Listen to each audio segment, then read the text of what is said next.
If you're too busy to clean your home or just can't stand cleaning anymore, it might be time to hire a cleaner. Hiring a cleaner can be a bit daunting if you've never done it before. Here are 11 things to consider when hiring a cleaner for the first time. Number 1. Will you hire through a company or a private cleaner? Hiring a cleaning company might be more expensive, but you should be able to rely on them to have a cleaner available whenever you need one. On the other hand, hiring privately might save you some money, and you might prefer to have the same cleaner every week. Some people like to have a more informal relationship with a private cleaner, whereas other people will prefer using a more corporate cleaning service. Number 2. References or reviews. Whether you're hiring privately or through a company, it's a good idea to look at some references or reviews if possible. Cleaners can be hit or miss, so it's good to know that other people are happy with the cleaner before hiring them. Number 3. Experience and employment history. Generally, it's better to opt for a business that has been in the game for a number of years. They are more likely to be high quality since their customers keep coming back. In the case of a private cleaner, it's better to choose someone who is committed to cleaning as a long-term career and hasn't just started offering cleaning services on a whim. Number 4. Cost.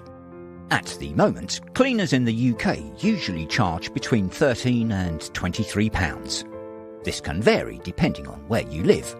Shop around and try to find a service that is of a high standard but at the lowest possible price.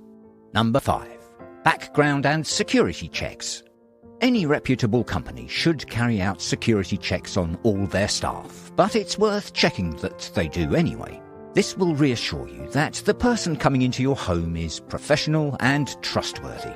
If you're hiring a private cleaner, it's not as easy to have an official security check. However, references and employment history are good indicators of whether you can trust the individual to respect your home. Number 6. Availability. It's likely that you'll have to negotiate which day and time a private cleaner comes round. Cleaning companies are generally more flexible in terms of availability. Make sure the cleaner or cleaning company is available when you need them before proceeding any further with hiring them. Number 7. Contract. It might seem a bit official to get a contract involved when it's something as simple as getting your house cleaned, but it's definitely worth sorting one out, especially if your cleaner is going to be around on a long-term basis.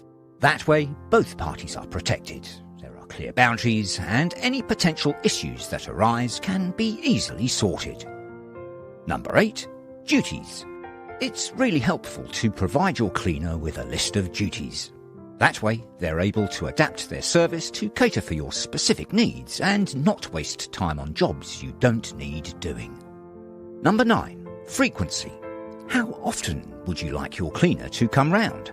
What duties would you like your cleaner to carry out? And to what level? You need to balance out what you would like your cleaner to do with how much it will cost in the long run. Number 10.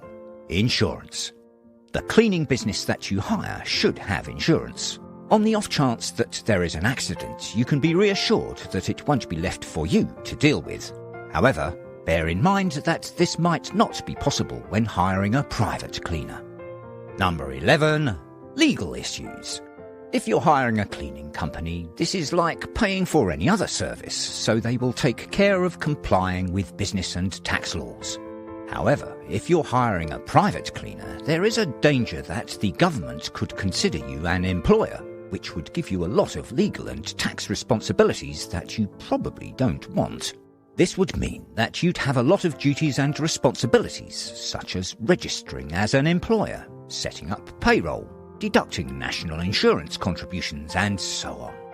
To avoid this, check that your cleaner is self-employed or working through an agency and is doing everything above board. I hope you now feel more confident hiring a cleaner. Don't forget to subscribe for more cleaning tips. Thanks for watching.